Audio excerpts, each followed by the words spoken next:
Ginawa ko naman ang lahat. Saan ba ako nagkulang?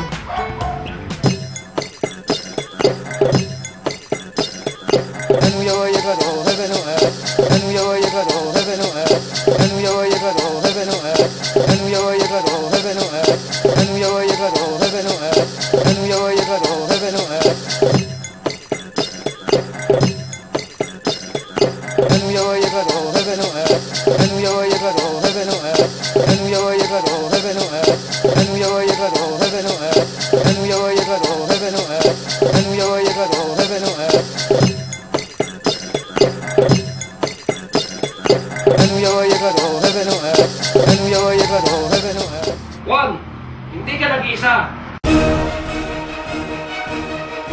O Pedro, anong ginagawa mo dito? Iwan mo muna ako, gusto kong mapag-isa. Juan, sumama ka sa amin. Susupin natin ang mga daga sa bayan natin.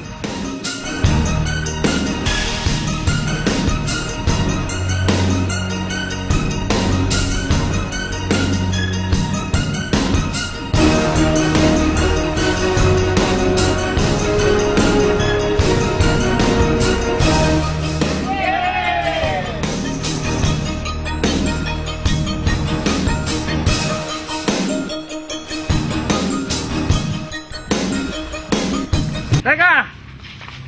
Kailangan nyo ng tulong ko.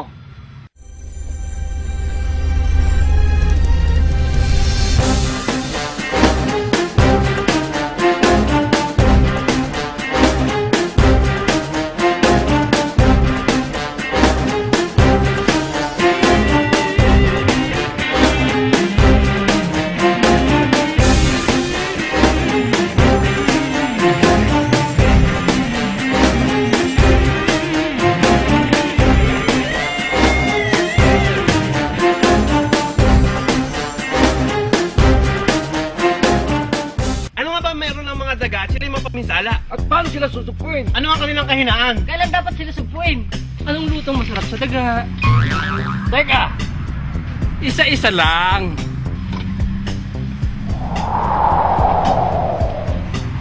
Tandaanin nyo na ang mga daga ay makulit. Opo, alam po namin. Katunayan niyan. Makulit as in N, matalas ang pang-amoy, pandinig, pandama, panlasa, pero malabo ang paningin. Kung malabo naman pala ang paningin ng mga daga, At kung palapang ng iyog ang ginagamit para panakot sa daga, Pagkat ang hugis nito ay parang kobra kung mamasdan. ibig sabihin, Dapat gawin nating mas detalyado ang disenyo ng palapa para maging cobra ang look nito. hindi na naiisipin kobre ito dahil hindi na ianinag. tama yun, tama yun. Pwede. Tama yun, tama yun. Pwede. Pero, kung talagang malakas ang pangamoy ng mga dagang yan, pwede natin ihiyaan ang ating bukid para maipaalam sa mga dagang yan na teritoryo natin ang ating bukidin. Pwede rin. Maaring ang ganon ang isipin ng mga daga. Naisip mo yan kasi may pagkautak-taga din yan. A. Sila ay aktibo sa gabi. Parang si paring Juan lang ko yan eh. Aktibo sa gabi. Kaya dapat ang hunting ay sa gabi. Pero mahirap ata sa gabi. Kaya mainam, panahon ng lipat-anim at punlaan tayo ang huli ng daga para hindi mahirap ipaghabulan. Tama. Kailangan niyang kumagat ng kumagat upang hasain ang kanyang mga ngipin. At kailangan niyang gawin ito kasi patuloy sa paghaba ang kanyang mga ngipin, di gaya ng sa tao.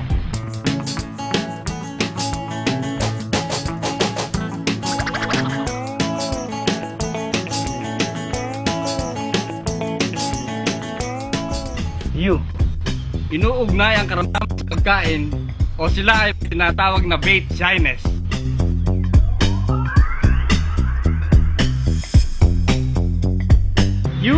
Di ba ay ang umpisa ng inuugnay? Hayaan mo na. Alam nga namang makilit. Kaya pag nilason sila at hindi sila namatay, hindi nila kakainin ang uri ng lason.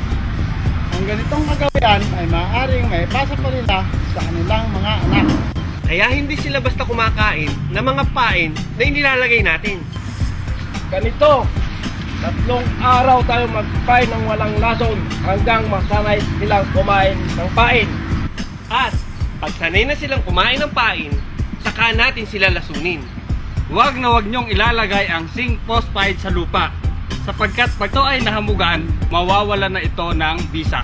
Kung ganon, isupot na lang natin ang pain at paliguan ng mantika o bagoong upang maamoy ito ng mga daga. Pwede pa nila itong dalhin sa kanilang lungga at ipakain sa kanilang mga anak. Paano? Kung alam nilang lason yun. Eh di sunod natin yung kulay green na lason. Tama! Ang chronic rodenticide ay patuloy nilang babalik-balikan at hindi nila namamalayan na sila ay nalalason. L. Lumilipat sa ibang lugar kung kinakailangan. Gano'n naman po kalayo ang nililipatan nila? Sa aming pagsusuri, mga 50 metro ang kaya nilang lipatan kada gabi. Ibig sabihin, kung may sira ng daga ang bukid natin, nasa malapit lang ang salarin. Tama! Ay, isang pares ng daga ay maaaring maglahi at maaaring umabot ng 500 daga sa loob lamang ng 10 buwan.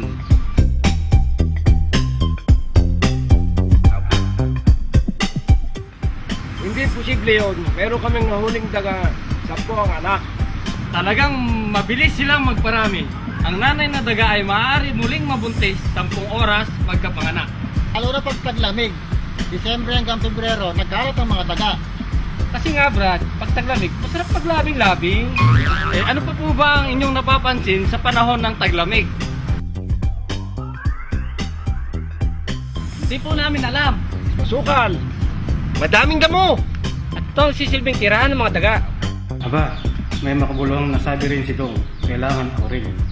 Kaya dapat nating Panatilihin natin malinis ang ating bukirin upang hindi manaraan ng mga daga.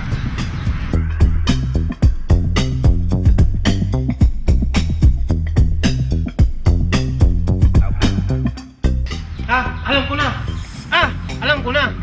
Mainam din pong takpan ng tubig at putik ang lungga ng mga daga upang wala na silang pamahayan. Sunugin na natin mga daga na yan. Tama! Mainam din nating gamitan sila ng flamethrower. Opo, isang mabisang pamamaraan po yun. May isa ako sa bahay. sino pang meron? Wala, si Pedro lang. Paano niyan? Okay lang yun. Ang isang flamethrower ay mabisa na nating magagamit. Tama, Juan!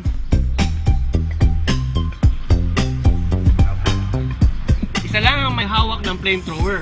Ang isa, naghihintay na ng lalabas na daga sa lungga upang ito'y hambalusin. At ang iba, naghahanap ng ibang lungga. Yan din ang sasabihin ko. Ayos! Ano naman yung T? Ang T ay takot sila sa mga bagay na di pamilyar sa paligid o sila ay may neophobia. Neophobia. Neo na ang ibig sabihin ay bago, phobia na ang ibig sabihin ay takot. Neophobia.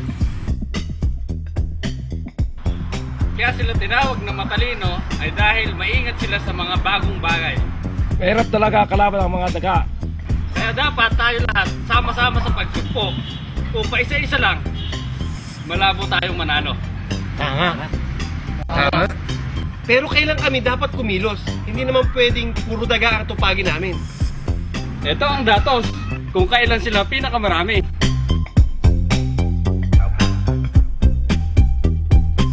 Oo, tama.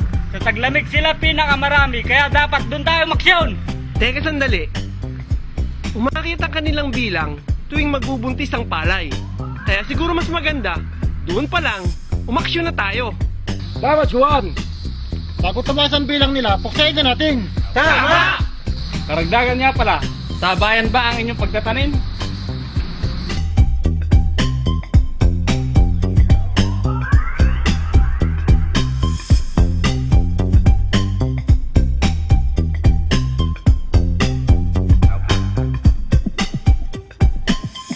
Epektibong paraan ang trap barrier system, yan ay kung sabayan ang inyong pagtatanim.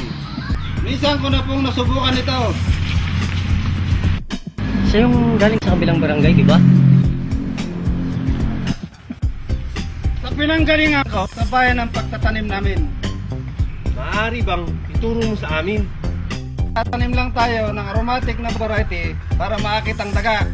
Tama ang sinabi niya, pero dapat ang aromatic na variety na itatanim sa loob ng bakod na plastic ay nauuna ng 1 buwan upang maakit ang mga daga. Kaya dapat mga kasama sa bayan ng pagtatanim. Sa bayan! Sapat na ang 1 TBS sa 10 ektarya. So, hindi natin kinakailangan magkaroon ng tigi-tigisa. Tandaan, dapat nasa loob ang stick para hindi ito gawing tungtungan ng mga daga. Gumamit ng mabangong variety bilang pangakit. Una ang tanim ng 1 buwan. May tubig sa paligid para di mangat-ngat ng daga ang plastik. At dapat nga, sabayan ang pagtatanim. Sabayan! Bago tayo umaksyon, hayaan niyong ulitin ko sa inyo ang ating plano. Una, kung labis ang inasahang pananalasan ng daga, magtayo muna ng TBS bago pa man magpunla. Ako na magpapatayo niyan.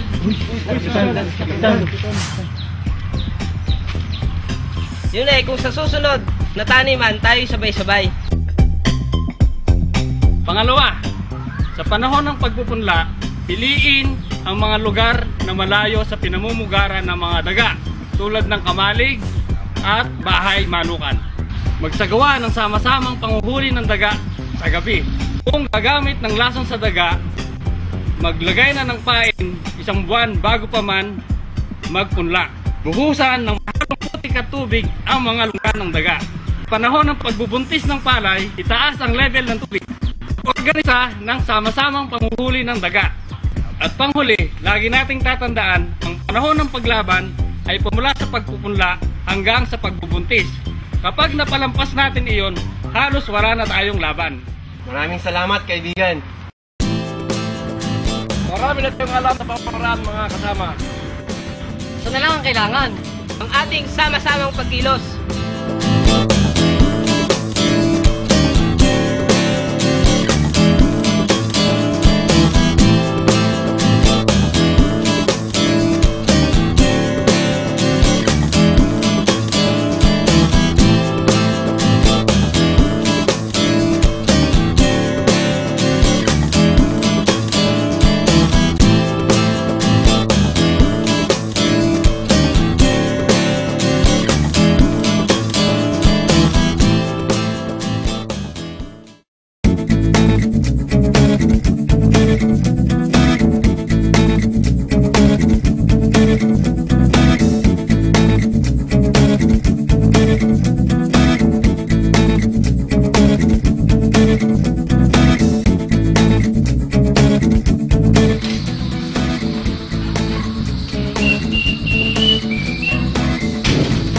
Wow! Mukhang masayang-masaya ang asawa ko ah. At masipon-sipon pa. Masaya lang ako kasi mukhang mataas ang aanihin natin ngayon. Wow! Makakabili na tayo ng bagong TV. Siyempre, ilang TV ba ang gusto mo? Man, kumakalat ang tungkol sa barangay natin.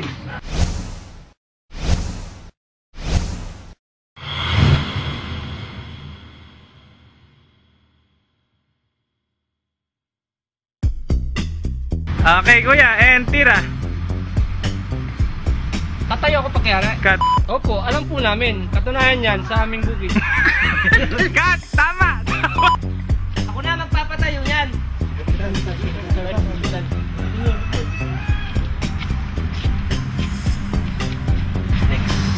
Next. Kaya, dapat, ganito. 3 araw tayo magpain ng walang lason hanggang sa masanay sila na may pain ng may lason. 3 araw tayo magpain ng walang lason hanggang masanay sila. Hanggang 3 araw tayo magpain ng walang lason hanggang masanay sila ng pain. 3 araw tayo magpain ng walang lason hanggang masanay. 3 araw tayo magpain ng ganito. Magpain tayo ng 3 araw na walang lason hanggang masanay sila sa pain na ng walang lason.